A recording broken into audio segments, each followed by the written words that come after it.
Hello students. Today only I had sent you two video recordings in which I had explained you the preparation of haloalkanes.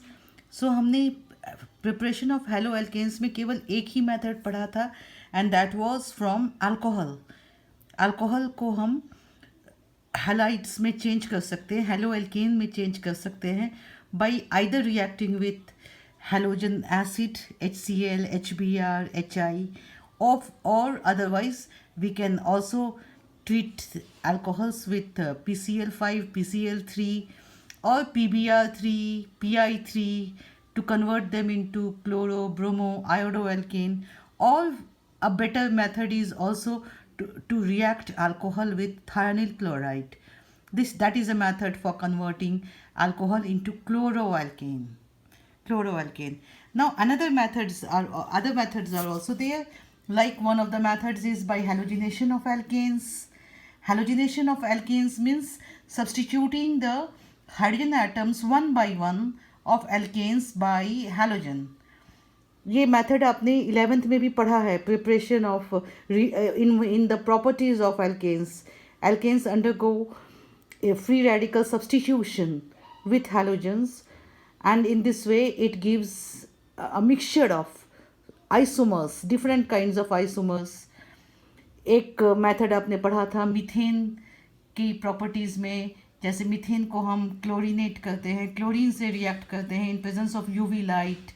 तो एक एक करके methane के सारे hydrogens एक एक करके रिप्लेस्ड होते चले जाते हैं क्लोरीन से.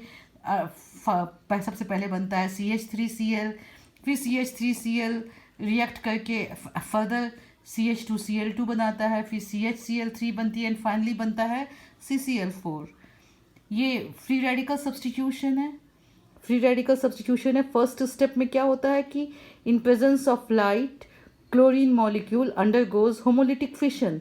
क्लोरीन मॉलिक्यूल में होमोलिटिक फिशन होता है जिससे दो क्लोरीन फ्री रेडिकल्स मिलते हैं, और ये क्लोरीन जो है, क्लोरीन एटम्स या क्लोरीन फ्री रेडिकल आप कहेंगे, ये एक एक करके हाइड्रोजन्स को सब्स्टिट्यूट करते चले जाते हैं. In case of higher alkanes बहुत सारे आइसोमर्स भी बन जाते हैं मोनो सब्स्टिट्यूशन के भी केस में. जैसे कि अब आप देखिए ये प्रोपेन है. अब प्रोपेन में दो तरह के हाइड्रोजन्स हैं.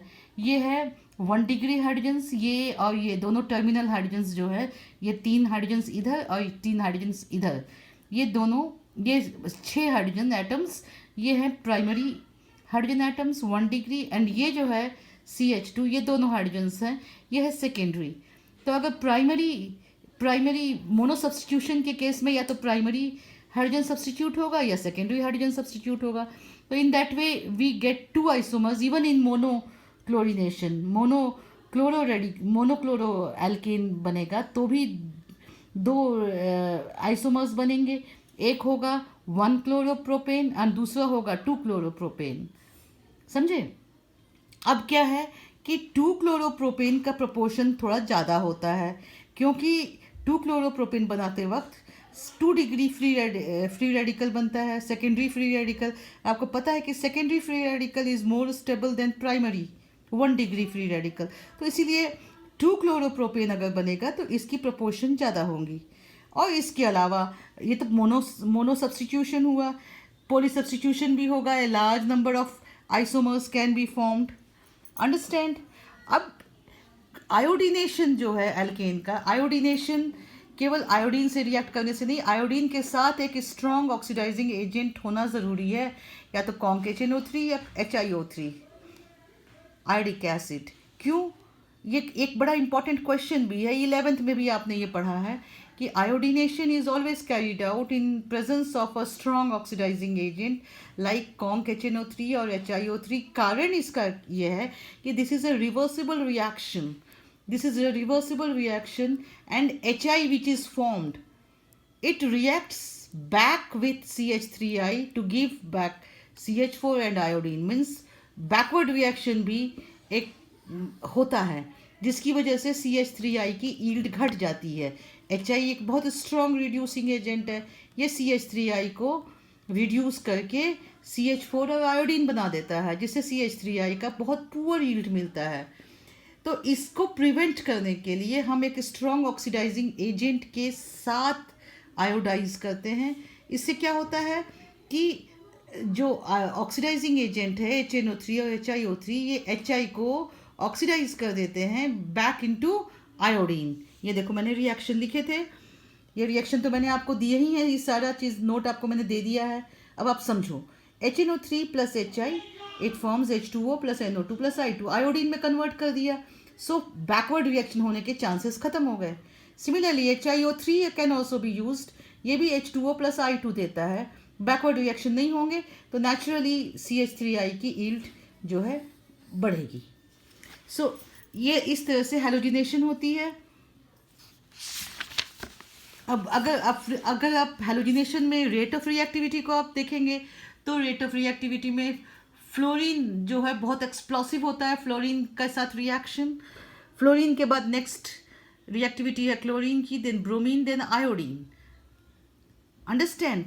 और फ्री रेडिकल सब्स्टिट्यूशन जो होती है, फ्री रेडिकल सब्स्टिट्यूशन जो होती है, ये इसमें ये फ्लोरीन के साथ हम नॉर्मली इस तरह की सब्स्टिट्यूशन हम फ्लोरीन के साथ करते नहीं हैं। कारण क्या है कि फ्लोरीन इतना ज़्यादा इतना रिएक्टिव है, इतना वायलेंट रिएक्शन होता है कि many carbon carbon bonds are broken and we get a mixture of so many products. Understand. तो ये हुआ आपका halogenation of alkanes, halogenation of alkanes. अब नेक्स्ट मेथड है from alkenes. Alkenes can also be use to give halo alkanes. कैसे? By addition reaction with halogen acid. जब हम alkene को हैलोजन एसिड से रिएक्ट करते हैं तो क्या होता है कि ये जो डबल बॉन्ड है, ये डबल बॉन्ड के अक्रॉस एडिशन होती है। Hydrogen atom goes to one carbon, doubly bonded carbon, and halogen is attached to another doubly bonded carbon, and in this way halo alkane is formed। जैसे कि आप देखो ethene जो react कर रहा है HBr से, तो एक हाइड्रोजन इधर गया, एक ब्रोमीन यहाँ गया, एंड वी गॉट ब्रोमोइथेन। मगर यहाँ पे अगर ये तो यहाँ तक इथीन तक तो हम चलो हम मान रहे हैं, यहाँ पर ये एक सिमेट्रिक एल्कीन है। सिमेट्रिक एल्कीन का मतलब है डबली बॉन्डेड कार्बन की दोनों तरफ इक्वल नंबर ऑफ हाइड्रोजन्स हैं, सिमेट्रिक है, डबल बॉन्ड के अक्रॉस एक सिमेट्री है। तो ये सिमेट्रिक एल्कीन है। सिमेट्रिक एल्कीन में चाहे हाइड्रोजन यहाँ ऐड हो, ब्रोमीन यहाँ ऐड हो, या फिर हाइड्रोजन यहाँ या और ब्रोमीन यहाँ, product will be the same, that is bromo alkene. मगर अगर अनसिमेट्रिकल एल्कीन होगा, means in which the doubly bonded carbons are attached to different number of hydrogens, unsymmetrical alkene, और HBr अनसिमेट्रिकल रिएजेंट भी है, then we जो हमें जो product मिलता है, इसमें हमें दो प्रोडक्ट्स मिलते हैं जिसमें एक मेजर प्रोडक्ट होता है। अब मेजर प्रोडक्ट कौन सा होगा,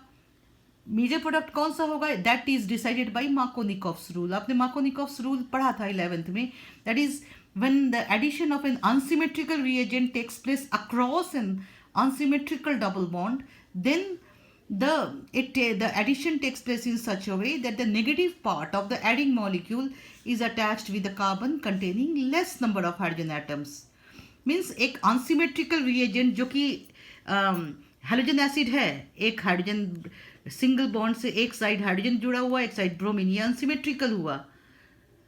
अनसिमेट्रिकल रिएजेंट जब एक अनसिमेट्रिकल एल्कीन के साथ रिएक्ट करेगा, एडिशन होगी, तब according to Markovnikov's rule, the negative part कौन सा, HBr में hydrogen is electropositive, bromine is electronegative, so partial negative charge bromine के ऊपर होता है, तो negative part of the adding molecule is added to the carbon containing less number of hydrogen, and the positive part goes to the carbon containing more number of hydrogens, and so in this way अगर ऐसा होगा तो bromine कहाँ जाएगा, second carbon पर, and we will be getting 2 bromo alkane।